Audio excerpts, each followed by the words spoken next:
What's up everyone, welcome to your fourth networking tutorial, and in this tutorial I'm going to be teaching you guys about something called the OSI model.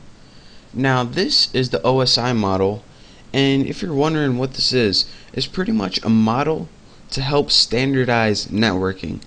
So before, in the old dinosaur days when networking just began, they didn't really have a lot of standards, and communication between different nodes and stuff would be like chaos. Such as like companies like IBM would make a computer and it wouldn't be able to connect with like a Macintosh computer or anything like that. So in order to broaden the range of like stuff like the internet and stuff, they had to come up with something called an OSI model, and this stands for Open Systems Interconnection. I'm never going to be saying that again because everyone always says OSI model, but just so you guys know.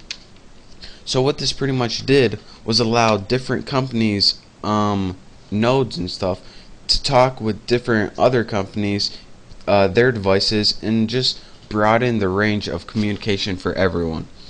So this model is actually useful and you need to know it because it lets you know how different devices communicate with one another, and it also lets you know things like how devices know when and when not to send data or not. So although you might think this is quite useless right now, by the end of these tutorials, trust me, you'll be thanking me for teaching you this. So as you can see, the OSI model consists of 7 layers from bottom to top. And as you can see, the bottom layer is called the physical layer, or also layer number 1. So remember, this is with 1, 2, 3, not 1, 2, 3 like this. That confuses a lot of people. So always remember, because you never know if I'm going to say layer 1, physical layer, or bottom layer. They all mean the same thing. So now that we can see what all the layers are and where they are, let me give you a brief overview about what all these layers do. The bottom layers, and these kind of blend into each other. The bottom layers usually do stuff like transmit data and transmit like frames and packets and stuff, and I'll teach you guys what that means later. So that's what these layers do. The middle layers do stuff like communicate between different computers and stuff. So if I had one computer and you had one, that's what the middle layer would be doing. And the top layers right here, those do things like those are like your software applications, and they present the data to you and include like data formatting stuff. And I know you guys might be lost on everything I just said, but trust me, in a little bit you guys are gonna thank me. I'm going to be teaching you guys what the physical layer is today, but if you guys got antsy and want to know all that other stuff, then there it is. But I promise I will clear things up for you as I move on. Now, moving on. The physical layer is the layer we're going to be going over today, and what this layer does is it encompasses all the things like your wired cables, your fiber optics, your radio waves, and stuff like that. Your physical layer also has your network connectors and is your network topology. And that's why it's named the physical layer, since it's the layer of stuff that you can see. So if someone says, alright, there's a problem with the physical layer, it might mean that there's a problem with like one of the pieces of hardware in your network. Now, as you know, all data in computers is transferred from binary code, and this is 1 and zeros. So for example, if you have a code called 10110, this might mean a certain thing to a computer. But if you're saying, alright, how exactly does a computer read this information? Do you just send it like Pineapple Express or whatever it's called? Do you send it in a plane, a bunch of 1s and zeros? No, you don't. To send one set of data to another computer, you have to use one of 2 signals. One is called an analog signal, and this is like signals in waves, like radio waves and microwaves and stuff like this. And the other one is a digital signal, and this is, well, I'll show you later what this is. But let's go over analog signal, and I will shorten that to anal right here. And let me tell you guys what an analog signal is. It's pretty much a wave of voltages that you can send across a network. So for example, this equals 0 volts, this blue line we have right here. Say you have a radio wave that's sending a certain amount of voltage. So your radio wave might look something like this.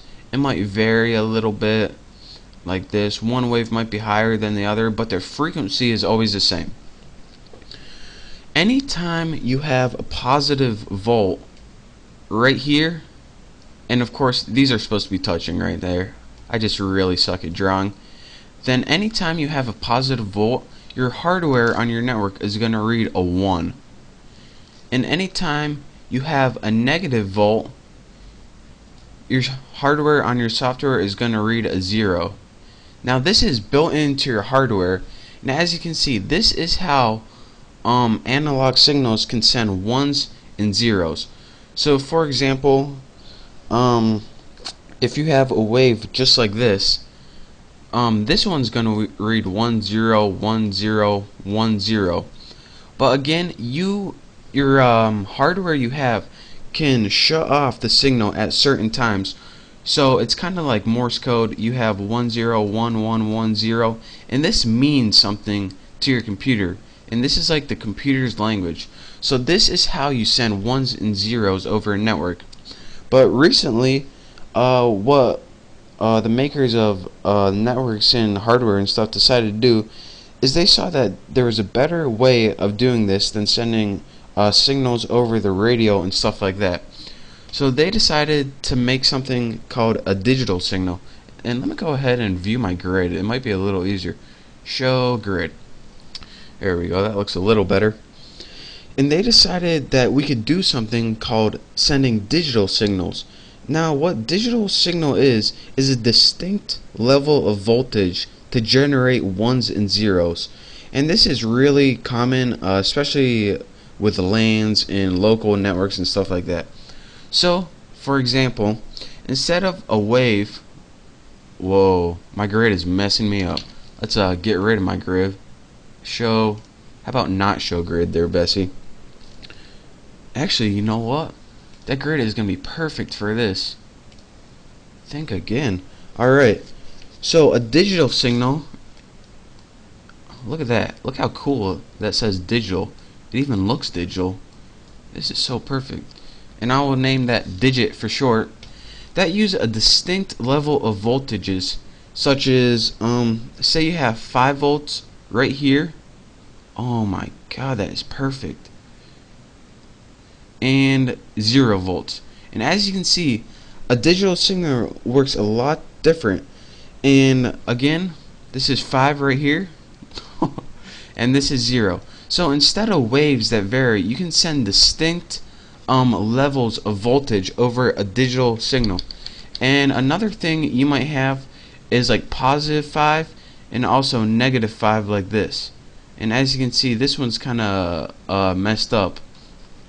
But as you can see, this is the difference between digital and an analog wave. And another thing that you guys might be asking about is something called fiber optic. Now this is the fastest thing we have out right now. And to do this, anytime you have a piece of light, it equals 1, and anytime you have no light, it equals a 0. So for example, if you wanted to send the 0 1 0 0 1, you would have a piece of light sent, and then you have 0 0, and then you would have another piece of light sent. And this is fiber optic, and that is also a digital signal. So again, I hope you don't mind my awesome drawings, but those are the basics of how to send binary code using signals, using a digital signal, and also using an analog signal. And as you can see, digitals are a lot more distinct, and they're usually just a lot more precise and better and faster. So that is your networking tutorial. In the next tutorial, I'm going to be going over the next layer of the OSI model. So thank you guys for watching. Make sure to please subscribe to my channel, and I hope you enjoyed, and I'll see you next time.